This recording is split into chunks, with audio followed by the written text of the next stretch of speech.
जब बच्चियां 4 महीना पार कर गई तो उसके बाद से लेके 8 महीने तक आप लगा सकते हैं। 8 महीने से ऊपर हो गई तो नहीं लगाना है। गर्मी स्टार्ट होता है तो चिच्चड़ जू वाली कहानियां बहुत बढ़ जाती है। मच्छर मक्खी का बात करते हैं एल्बेंडाजोल, फिल्बेंडाजोल, आइवरमेक्टिन टॉनिक की तब स्थिति में इस्तेमाल कीजिए जब लगे कि यहाँ गाय को लीवर की कोई समस्या है। तो मई के बाद आप कुछ कोशिश कर लीजिएगा, आप उसको गाभिन नहीं कर पाइएगा। जीपीजी टीपीजी सब फेल। अर्ली मॉर्निंग 7-8 बजे पहला एआई कर दीजिए और शाम को 5 बजे दूसरा एआई कर दीजिए। गाय बिना ब्याए दूध दे नहीं सकती है और ब्याने के लिए आप हमेशा नेचुरल टेक्निक्स का इस्तेमाल नहीं करें। गाय 100 दिन में प्रेग्नेंट हो जाए और एक गाय 250 दिन में प्रेग्नेंट हो, दोनों के कमाई में आपका फर्क आ जाए। नमस्कार मित्रों, नई कृषि दर्शन में आपका स्वागत है। और आज मैं पहुंच चुका हूं बिहार के गोपालगंज जिले के प्रियमदा डेयरी फार्म पर। और इस वीडियो में हम जानेंगे कि गायों में कब कब जो है वैक्सीनेशन कराना चाहिए, डिवॉर्मिंग जो है कैसे कराना चाहिए, और एक गायों में जो है रिपीट ब्रीडिंग की समस्या होती है तो रिपीट ब्रीडिंग होने के पीछे क्या रीजन है, और एक जीपीजी होता है, जीपीजी कब करना चाहिए और कितना इसका खर्च है, सारा कुछ हम आपको इस वीडियो में जानकारी देंगे। उसके पहले मैं कहूंगा कि यदि आप हमारे चैनल पर नया हैं तो कृपया इस चैनल को सब्सक्राइब कर लें ताकि इस तरह की छोटी से छोटी जानकारी आपको इस चैनल पर मिलता है। तो सबसे पहले हम आपको वैक्सीनेशन का बता देते हैं। हमारे यहाँ का शेड्यूल जो है जी, हम लोग फरवरी के महीना में HSBQ और FMD का वैक्सीन लगाते हैं। हाँ। उसके बाद दूसरा जो वैक्सीन होता है वो सितंबर, जब बारिश खत्म होता है तो अक्टूबर के महीने में HSBQ और FMD लगाते हैं। 2 बार लगाते हैं जी, साल में 2 बार। 2 बार। और जो गोट पॉक्स LSD वाला है वो वैक्सीन भी उसी तरीके से लगता है अपना, एक बार फरवरी के महीने में जी और एक बार आपका अक्टूबर में या सितंबर में। ठीक है। अच्छा, उसके बाद वैक्सीनेशन के बाद ये 2 वैक्सीन तो आपका जो है जो रेगुलर चलता है। हाँ। उसके बाद ब्रूसेला कॉटन का वैक्सीन होता है जो हम लोग बच्चियां जब 8 महीने की होती है बच्चियों तो, हाँ 4 महीने से 8 महीने तक की बच्चिया को हम लोग ब्रूसेला कॉटन का वैक्सीन लगाते हैं। जब बच्चियां 4 महीना पार कर गई तो उसके बाद से लेके 8 महीने तक आप लगा सकते हैं। 8 महीने से ऊपर हो गई तो नहीं लगाना है। और मतलब वो जीवन में एक बार ही वैक्सीन लगता है। सेम थाइलेरिया के साथ भी कहानी है, वो भी जीवन में एक ही बार लगता है और वो भी बच्चिया को ही लगता है। तो ये टोटल आपका वैक्सीन हो गया जो आपको ये 4 वैक्सीन तो लगाना ही लगाना है। और इतना वैक्सीनेशन आपको करना होगा ताकि आप की गाय किसी बड़े बीमारी में नहीं पड़े। तो प्राइवेटली हम कोशिश करते हैं कि जो है डायरेक्टली हम वहां से लें जहां पे हेस्टर अपना पहला बाल भेजता है, या जो भी इंडियन इम्यूनोलॉजी वाले हैं वो लोग जहां माल पहली बार भेजते हैं वहीं से हम लोग वैक्सीन लेने का कोशिश करते हैं। तो क्या कॉस्ट पड़ जाता होगा सर एक गाय को अगर पूरे साल का वैक्सीनेशन का टोटल सारा वैक्सीनेशन का कॉस्ट 3-4 हजार रुपए से ज्यादा का नहीं है। 70 गाय में 70 गायों में 3 से 4 हजार। हाँ, एक बार में मतलब टोटल साल भर का 5-6 हजार मानिए, 7 हजार मानिए, क्योंकि कभी हम उसको बैठ के कैलकुलेशन नहीं किए। हम बोलिएगा तो बिल निकाल के हम देख लेंगे। एक शेड्यूल होता है मेंटेन करने के लिए डीवार्मिंग। जी जी। तो जब गर्मी स्टार्ट होता है तो चिच्चड़ जू वाली कहानियां बहुत बढ़ जाती है मच्छर मक्खी का, तो उस समय हम लोग आइवरमेक्टिन यूज करते हैं। दूसरा वैक्सीन जो जून में लगाते हैं उस समय हम लोग जो है फिल्बेंडाजोल यूज कर लिए जी, गाभिन नहीं है तो एल्बेंडाजोल इस्तेमाल कर लिए। और जब सितंबर खत्म होता है तो उस समय जो है हम लोग ऑक्सीक्लोजानाइड और क्लोजेंटल साल्ट का मिला के आता है नीलजान, ऑक्सीक्लोजानाइड करके नाम है उसका। तो नीलजान नाम से दवा आती है, उससे हम लोग सितंबर अक्टूबर में वैक्सीन करते हैं, मतलब डीवार्मिंग करते हैं। और अक्टूबर के टाइम में दिसंबर में ज्यादा गाय खाली होती है तो खाली गाय को एल्बेंडाजोल से एक बार डीवार्मिंग कर देते हैं। तो ये 4 बार का शेड्यूल है आपका। अब बच्चों का जो छोटे बच्चे होते हैं उसका 15-15 शुरुआत के 3 महीने में, शुरुआती महीने पहले महीने में 3 बार, उसके बाद 15-15 दिन पे 2 बार जी, अगले 2 महीने। तो शुरुआत करते हैं एल्बेंडाजोल, फिल्बेंडाजोल, आइवरमेक्टिन से जी, और उसके बाद आगे चल करके जो है उसमें अंतिम में जब तीसरे महीने में करते हैं तो उस समय नीलजान से जी। और उसके बाद फिर वो गायों के शेड्यूल के साथ उनका डिवार्मिंग होते रहता है जी जी। अब जब भी हम लोग डिवार्मिंग करते हैं तो उसके बाद 3-4 दिन लीवर टॉनिक देते हैं। तो साल में समझिए 4 बार लीवर टॉनिक आपको देना है गायों को, और 3-4 दिन से ज्यादा नहीं देना। अब इससे ज्यादा बार आप दे रहे हैं तो आप अपना मतलब पैसा गला रहे हैं, इसके अलावा उसका कोई इस्तेमाल नहीं है। या लीवर टॉनिक की तब स्थिति में इस्तेमाल कीजिए जब लगे कि यहाँ गाय को लीवर की कोई समस्या है। जी जी। समस्या नहीं लग रही है तो जबरदस्ती का लीवर टॉनिक में पैसा फेंकने का कोई मतलब नहीं। अब बात आती है कि जो और एक क्या क्वेश्चन था आपका, रिपीट ब्रीडिंग। तो देखिए रिपीट ब्रीडिंग में सबसे बड़ा क्या चीज है कि आपको साइकिल समझना होगा गाय का। गाय का जो सबसे अधिक ब्याज जो आपको मिले वो कोशिश कीजिए कि आपका अक्टूबर-नवंबर के महीने में जी।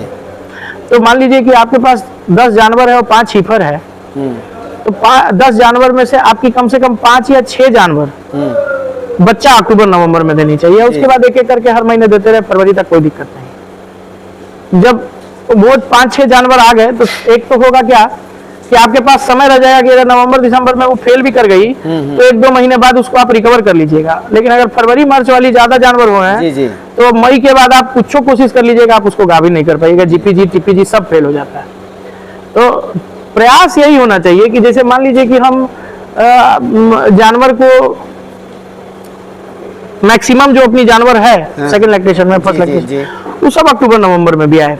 तो उससे होगा क्या कि अगले 25-30 दिन में आप समझ जाएंगे कि इसमें से कौन हिट में आ रही है, कौन नहीं आ रही, कौन साफ कचरा गिरा रही है, कौन कचरा गिरा रही है, सारी चीज आपको देखना है। ज्यादातर रात के समय जब गाय बैठती है उस समय ये सब आप देख सकते हैं, ठीक है। उसके बाद ये देखना है कि कहीं गाय, देखिए गाय सब वजन कम करती है ब्याने के बाद, लेकिन क्या उसका रफ्तार ज्यादा है या कम है ये भी आपको देखना होगा। अगर ज्यादा है तो समझिए कि वो फीड के न्यूट्रिशनल डिफिशियंसी में जा रही है, तुरंत उसके न्यूट्रिशंस को सही कीजिए। अगर किसी न्यूट्रिशन की कमी किसी बीमारी की वजह से है तो उसको फाइंड आउट कीजिए, उसका तुरंत इलाज कराइए। उसके बाद अगर गाय 40 दिन तक हीट में नहीं आए तो उसको आप जो है डीक्लोप्रोस्टेनॉल का लगा लीजिए, या क्लोप्रोस्टेनॉल का कोई भी इंजेक्शन लगा सकते हैं। क्लोप्रोस्टेनॉल में आपको वेटमेट आता है, एस्ट्रोमेट आता है, डीक्लोप्रोस्टेनॉल में आपको प्रेगमा डी करके आता है। ये सब में से कोई भी इंजेक्शन लगाइए, गाय 72 घंटे के अंदर में ध्यान देंगे तो हीट में आती हुई दिखेगी। उसके बाद डॉक्टर से हाथ डलवा के चेक करवाइए कि किसी हॉर्न में उसके कोई सिस्ट तो नहीं है। जो सिस्ट है वो कैसा है, उस सिस्ट के बारे में जानिए कि फॉलिक्यूलर सिस्ट है या ल्यूटल सिस्ट है, कौन सा सिस्ट है। और जब वो हो जाए तो उसके बाद उसका अगर आपको सफाई कराना है तो उसको सफाई कराइए, अगर कचरा गिरा रही है तो सफाई कराइए, इंट्रायूट्राइन टॉनिक दीजिए, सफाई कर लीजिए। और जब हो करके सारी कुछ तैयारी हो जाए और अब आपके पास पता है कि आपको अब इसको जीपीजी करने लायक हो गई है, न्यूट्रिशनल वैल्यू वगैरह सब कुछ ओके कर लिए हैं, तब जीपीजी शुरू करना है। जीपीजी का जो फॉर्मूला है वो है 079 और 11th डे पे एआई, 10th डे पे एआई, 10th पे 07 मतलब डे 1 मान लीजिए। डे 1 को आपको लगाना है उसको गायनारिच, GnRH जो होता है, अब वो गायनारिच भी लगा सकते हैं, रिसेप्टाल भी लगा सकते हैं, और भी किसी कंपनी का प्रोडक्ट आप लगा सकते हैं। उसके बाद मान लीजिए कि 1 तारीख को आपने लगाया तो 8 तारीख को अब आपको उसको लगाना है क्लोप्रोस्टेनॉल का इंजेक्शन। किसी भी कंपनी का लगा सकते हैं, वेटमेट लगा सकते हैं, एस्ट्रोमेट लगा सकते हैं, प्रेगमा डी लगा सकते हैं। और 8 तारीख को जिस समय, ये दोनों ही समय सेम होना चाहिए, मतलब 1 तारीख को अगर सुबह में 10 बजे लगाए हैं तो 8 तारीख को आपको सुबह 10 बजे ही लगाना है इंजेक्शन। उसके बाद अगले दिन छोड़ देना है।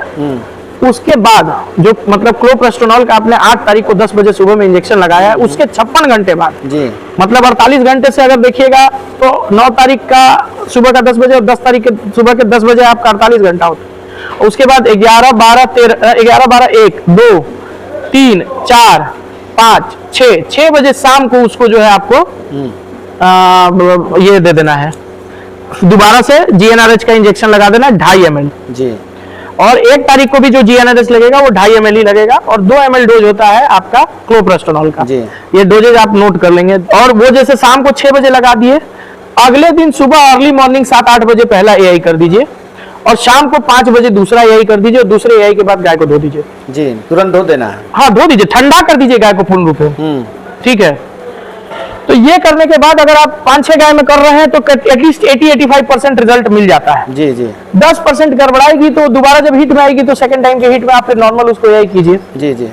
और ये ध्यान रखिए कि जीपीजी में जो है आप सेक्स सीमन का प्रयोग ना करें। सेक्स सीमन का प्रयोग नहीं करें, क्योंकि सेक्स सीमन के साथ थोड़ी समस्या आएगी आपको प्रेग्नेंट कराने में।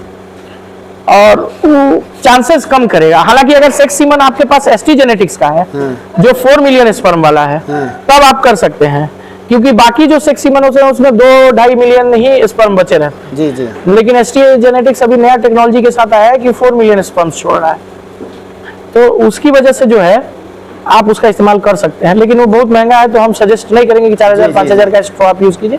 आप नॉर्मल एआई कीजिए, कोई दिक्कत नहीं है। अच्छे बुल का सिलेक्शन कीजिए। नॉर्मल भी सीमन दे रहे हैं तो ये जरूरी नहीं है कि उसके लिए आपको किसी खास कंपनी का सेक्स सीमन ही रखना है। आप एबीएस का जो 100 रुपए का सीमन आता है वो भी लगा सकते हैं। बुल जो है वो जेनोमिक बुल होना चाहिए या प्रूवन बुल होना चाहिए, या तो उसकी जेनोमिक रिकॉर्डिंग्स होनी चाहिए या प्रूवन की रिकॉर्डिंग्स होनी चाहिए। अगर वो मिलता है तो आप उसको एआई करिए। यही कुल मिला के कहानी है जीपीजी के बारे में। जीपीजी किसानों के लिए मानकर चलिए वरदान साबित है सर। वरदान, ये वरदान से बड़ी चीज है कि ये डेयरी फार्म का मूल मंत्र है। इसका इस्तेमाल करना आप समझिए। आप अरविंद भाई, बात आपको ये समझनी होगी कि गाय बिना ब्याए दूध दे नहीं सकती है, और ब्याने के लिए आप हमेशा नेचुरल टेक्निक्स का इस्तेमाल नहीं कर सकते। बिल्कुल सर। तो ये आपके लिए बहुत जरूरी चीज है कि आपको पता होना चाहिए जीपीजी क्या है। और जीपीजी के 600-700 रुपए के खर्चे में आप अपना 2 महीने का नुकसान बचा रहे हैं 3 महीने का। बिल्कुल। अब एक गाय 100 दिन में प्रेग्नेंट हो जाए और एक गाय 250 दिन में प्रेग्नेंट हो, दोनों के कमाई में आपका फर्क आ जाएगा सर। और वैसे ही हमारे यहाँ जो है गाय अच्छे दूध वाली नहीं है, कम दूध वाली है, तो आप ज्यादा नुकसान झेलेंगे उसको लेके। अच्छी जानकारी सर, आप हमारे दर्शकों के साथ अपना अनुभव साझा किए, इसके लिए आपको बहुत बहुत धन्यवाद। Thank you.